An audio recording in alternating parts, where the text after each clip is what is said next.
Olá, sejam muito bem-vindos a mais um mergulho profundo.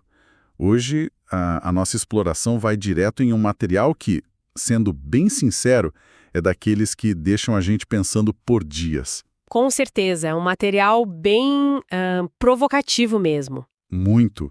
A gente vai analisar um texto datado de março de 2026, e o título já dá bem o tom da conversa. É Meditação-Reino de Deus, o já que exige decisão e o ainda que sustenta a esperança. Um título gigante e de muito peso, né? Sim, e esse material ancora as ideias dele em passagens bem conhecidas e super densas, tipo Marcos, João, Mateus, Daniel, o Salmo 110 e a primeira carta aos Coríntios. Mas o que me chamou muita atenção logo de cara é que não estamos diante de um tratado teológico poerento, sabe, daqueles feitos só para debates acadêmicos. Não tem nada de acadêmico distante aí. Nada. É um diagnóstico quase cirúrgico.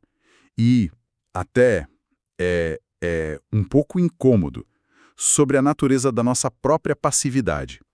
Basicamente, o texto nos joga no meio de um cabo de guerra histórico e espiritual, que é a tensão entre o já e o ainda não. E é um diagnóstico brutal, no melhor sentido da palavra. O nosso objetivo nessa exploração é justamente pegar essa lente analítica que o texto traz e entender como ele redefine uma palavra que a gente adora usar no dia a dia, que é a neutralidade. Nossa, sim. A famosa Suíça existencial. Exato. Ao decupar os argumentos dessas fontes, a gente percebe que a ideia de existir um governo absoluto de Deus não é tratada como uma teoria abstrata no texto. Pelo contrário, o material investiga as implicações práticas mesmo, tipo, as implicações comportamentais de nos depararmos com uma autoridade que simplesmente não aceita a ideia de alguém ficar em cima do muro. Não tem meio termo. Nenhum. É uma leitura que exige da gente uma reavaliação completa de como agimos diante de conflitos. Aqui é que a coisa fica realmente interessante. Sabe uma coisa que me pegou logo no início da leitura? O que foi? Para a gente entender o peso dessa tese toda, o material nos puxa lá para trás. Ele nos leva para a mentalidade judaica do primeiro século, ali na época de Jesus. E a forma como eles viam o tempo e a história era super binária. Muito preto no branco, né? Total. Existiam duas grandes eras, e ponto final. De um lado, a era presente, que era vista pela galera da época como esse tempo inevitavelmente marcado por injustiça, corrupção, muito sofrimento e morte. E do outro lado, a esperança deles. Isso. A grande aposta de esperança era a era vindoura, que seria aquele momento apoteótico da intervenção de Deus na história para consertar absolutamente tudo. E o detalhe crucial aqui é que eles esperavam uma quebra perfeita. Um corte limpo. Um corte limpo. Imagina um relógio chegando à meia-noite. O dia anterior acaba completamente para o novo dia começar. Era isso que eles tinham na cabeça. E aí vem o grande choque de realidade que o documento descreve, porque a figura de Jesus, ele simplesmente não seguiu esse roteiro linear que estava todo mundo esperando. Ele não apertou um botão de desligar na era presente para só no dia seguinte inaugurar a era vindoura de uma vez por todas. Ele bagunçou a linha do tempo. Completamente. A sacada conceitual brilhante que as fontes nos mostram é que ele fez o futuro invadir a história atual. O texto usa umas imagens muito boas para isso, argumentando que a eternidade tocou agora. O reino entrou no meio do tempo. Isso, o reino não ficou lá para o fim do calendário do mundo. Ele entrou no meio da nossa confusão diária. Isso embaralha a cabeça de quem esperava aquela linha do tempo certinha, porque cria uma sobreposição. Uma sobreposição do presente com o futuro? Exatamente. O já do futuro está acontecendo bem no meio do ainda não do nosso presente caótico. Mas espera aí. Conviver com duas realidades sobrepostas não é uma receita quase infalível para confusão? Sem dúvida. Porque o texto foca muito em duas armadilhas comportamentais clássicas que surgem justamente por causa dessa tensão. O primeiro erro que a fonte aponta é a nossa tendência de empurrar o reino puramente para o futuro. Aquela coisa de deixar tudo para depois. Se tudo de bom, se a justiça e a paz plena só vêm depois, a nossa vida cristã ou a nossa espiritualidade se transforma no que o texto chama brilhantemente de sala de espera escatológica. Uma analogia perfeita. Muito boa. E pensa na imagem de uma sala de espera de consultório. Ninguém faz nada produtivo lá. A gente só folheia a revista velha, rola o feed do celular e olha para o relógio. Se o reino é só para o futuro, isso gera uma passividade imensa hoje. A vida entra em modo de pausa. Exato. A busca por integridade, a coragem de mudar as coisas, a santidade. Tudo isso vira opcional para essas pessoas, porque afinal o futuro vai resolver sozinho. Essa imagem da sala de espera ilustra muito bem a apatia. Mas, por outro lado, o documento alerta com a mesma força para o extremo oposto, que é a exigência de que esse reino seja totalmente visível, perfeito e incontestável agora, neste exato minuto. O que também é um problema gigantesco. É perigosíssimo, porque gera um triunfalismo cego. Quem adota essa postura entra em curto-circuito quando abre o portal de notícias, olha para a própria vida e vê que a injustiça e o sofrimento ainda estão muito presentes. A conta não fecha na cabeça da pessoa. Não fecha. Se a pessoa exige a plenitude do futuro hoje, ela perde completamente a capacidade de lidar com a dor, de lidar com a frustração e com o fato de que ainda estamos em um mundo que é dado. Ela se frustra e muitas vezes simplesmente abandona a caminhada. É uma corda bamba, né? Entre não fazer nada e exigir a perfeição imediata. E é para resolver essa tensão que o texto entra em um conceito teológico bem específico. O material entra numa seara que o pessoal da academia chama de pré-milenismo histórico. Um nome de peso. Sendo bem sincero, quando vi o termo, achei que a leitura ia ficar densa demais. Mas, tirando o peso acadêmico do jargão, a ideia prática que a fonte traz é super esclarecedora. Com certeza. Simplificando a ideia sem perder a profundidade, a lente do pré-milenismo histórico argumenta que o futuro período de paz e justiça plenas, o chamado milênio, não é um plano B. Não é uma tentativa de tapar buraco. De jeito nenhum. Não é Deus tentando consertar um projeto que deu errado na nossa era presente. Na verdade, a fonte nos diz que esse período futuro será apenas a inauguração pública, inquestionável e universal de um governo que, por incrível que pareça, já está em plena operação agora. É como uma eleição que já foi decidida. Sim, pense numa eleição onde o vencedor já está definido. Ele já está agindo nos bastidores, montando a equipe, estabelecendo o governo, mas a posse oficial, aquele evento grandioso onde não restam mais dúvidas para ninguém, ainda vai acontecer. Faz todo sentido. Hoje, esse reinado age de forma menos visível e, crucialmente, debaixo de muita oposição e resistência. Mas ele já é real. Ele não é apenas um potencial, é uma realidade atual, só que ainda não é universalmente aclamada. O que nos leva a um dos personagens mais intrigantes dessa história toda, que é o João Batista. Tem um detalhe no documento sobre ele que me deixou muito pensativo. A gente sempre tem aquela imagem clássica do João Batista no Rio batizando as multidões. Todo rústico. A imagem clássica da escola dominical. Essa mesma. Mas o texto dá um passo atrás e joga uma luz incrível sobre o que aquele batismo de arrependimento significava política e culturalmente na época. Pense bem, os judeus tinham um orgulho imenso de sua linhagem. Eles eram filhos de Abraão, o povo da aliança. A linhagem era tudo para eles. Tudo. Só que esse ritual de purificação nas águas, até aquele momento histórico específico, era algo exigido quase que exclusivamente para os gentios. Ou seja, para os estrangeiros que queriam entrar na comunidade judaica. O que é fascinante aqui é essa inversão de papéis. É um choque fenomenal de identidade. Uma afronta, quase. Exato. O que João Batista faz, segundo a análise dessas fontes, é destruir a ideia de que a identidade étnica funcionava como uma garantia. Quando ele exige que o judeu passe pelo mesmo rito de purificação do estrangeiro, é como se ele estivesse dizendo que a carteirada genealógica perdeu a validade. Ser filho de Abraão no papel não servia mais. Já não garante assento na era vindoura. É por isso que ele usa aquela frase duríssima: o machado está posto à raiz das árvores. A fonte interpreta isso como a sirene de um alarme disparando.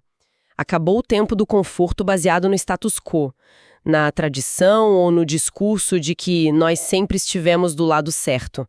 A decisão é urgente. E essa urgência toda prepara o terreno para a chegada de Jesus.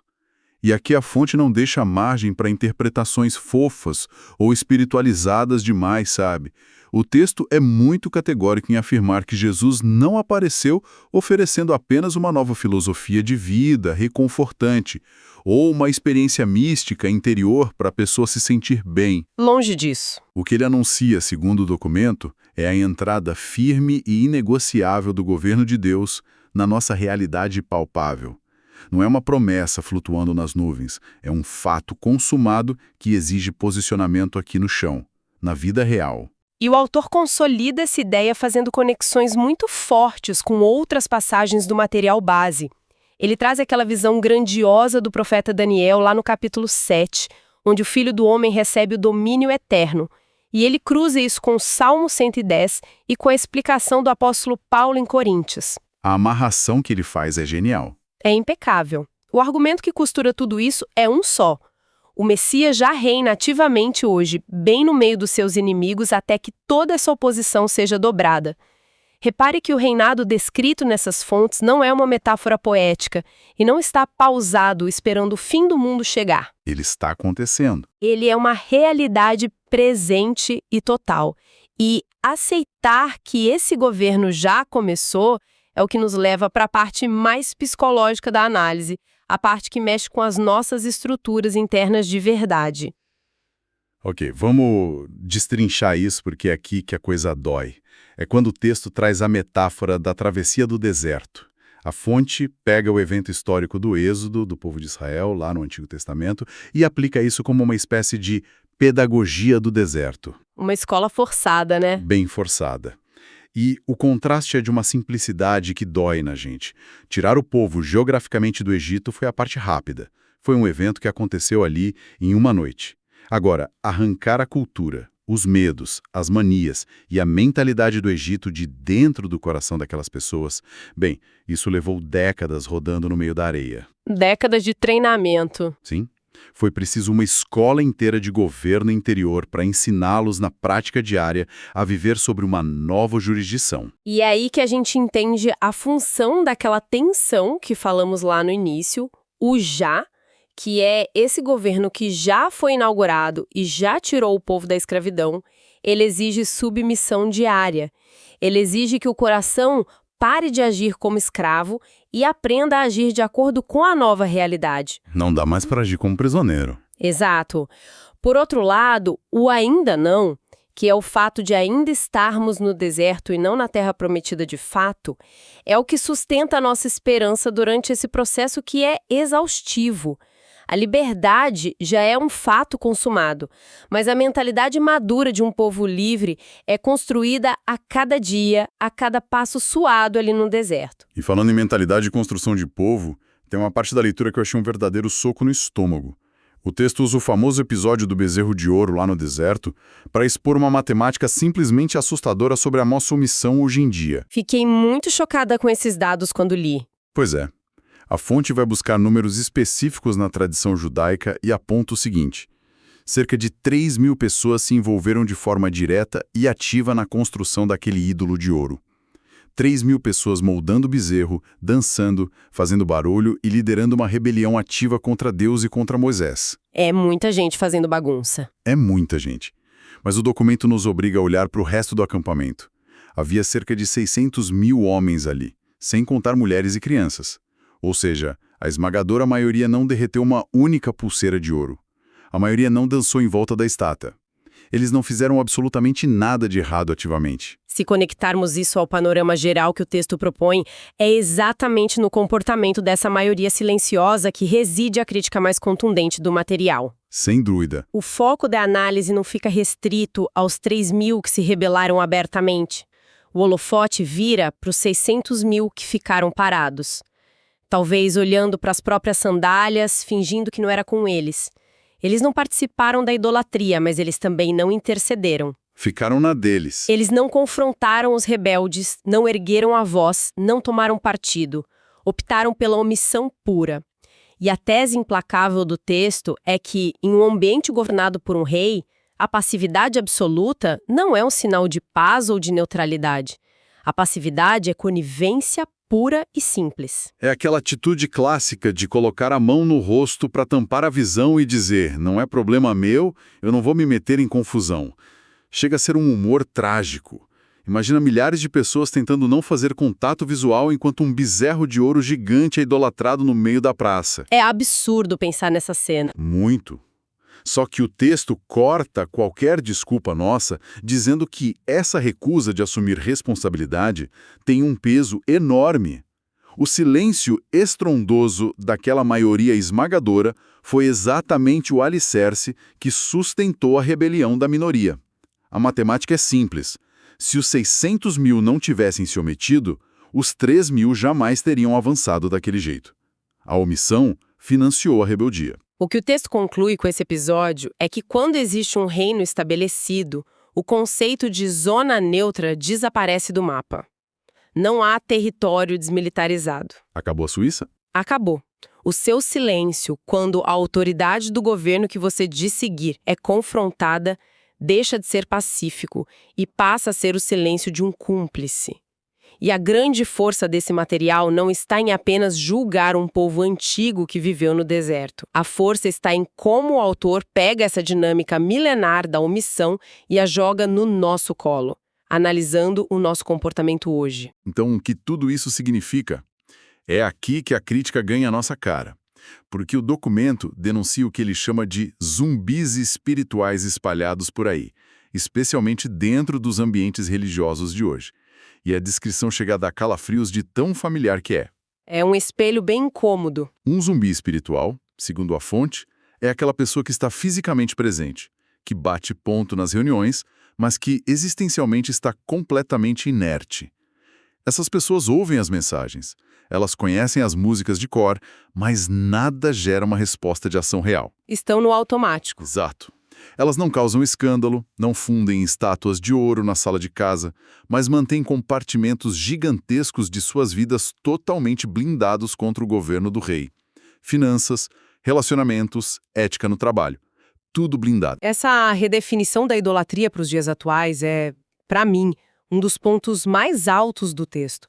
A fonte nos faz entender que o bezerro de ouro moderno raramente tem a forma de uma estátua. Ninguém adora estátua hoje em dia. Exato. A nova face da idolatria é, na verdade, a adoração frenética ao nosso próprio conforto, a nossa autopreservação e a nossa ilusão de neutralidade.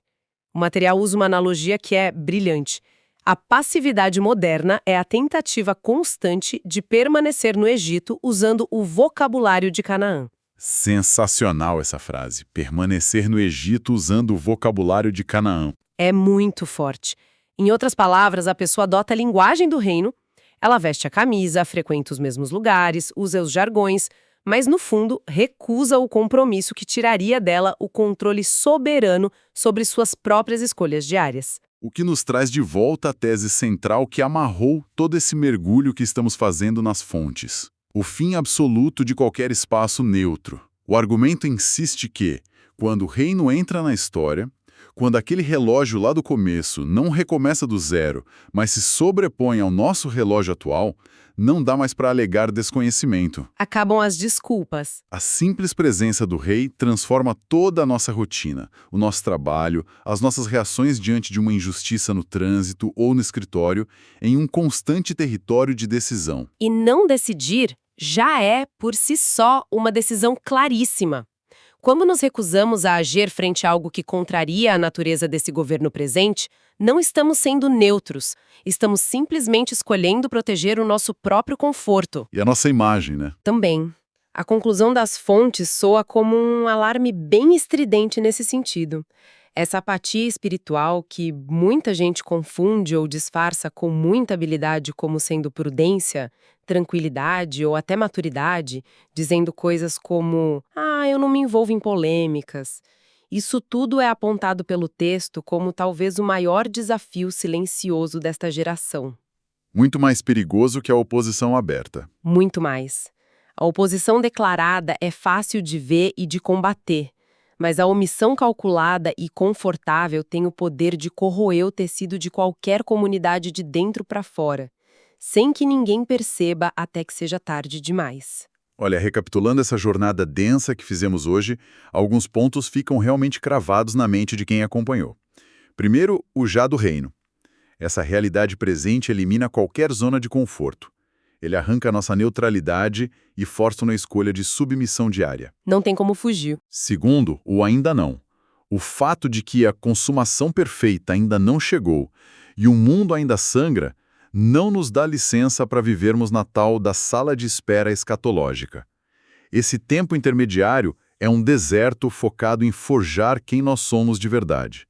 Resumindo a visão geral do material, esse reino, esse governo absoluto que está em expansão silenciosa, ele simplesmente não vende ingressos para espectadores na arquibancada. Ótima imagem. Ele só convoca sujeitos ativos para descerem para a arena da vida real. E a aplicação de tudo isso para quem nos ouve é quase automática.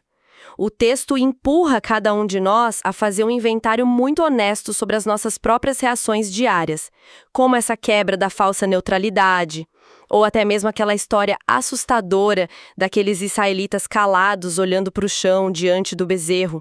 Como isso afeta a maneira como nós enxergamos os nossos próprios pequenos silêncios diários. Nossas omissões de cada dia. Isso. Fica o convite, ou melhor, a provocação, para que a gente avalie se não estamos passando pela vida como esses zumbis espirituais, apenas assistindo a banda passar e tolerando o inaceitável só para não gerar atrito na família ou no trabalho.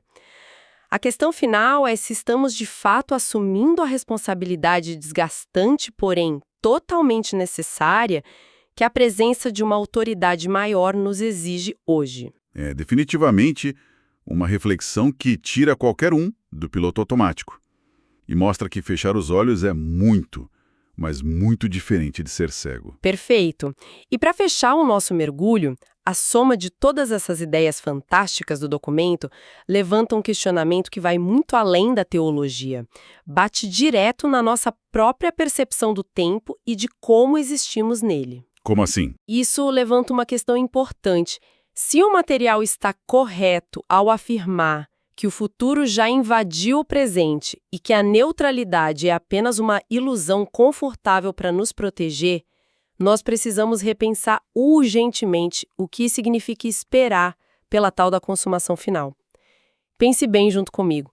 Se não existe passividade inofensiva, e se cada recuso em nos omitirmos hoje já faz parte do avanço prático desse reino na Terra, será que a nossa visão de futuro não está completamente de cabeça para baixo? Uma inversão total. Exato.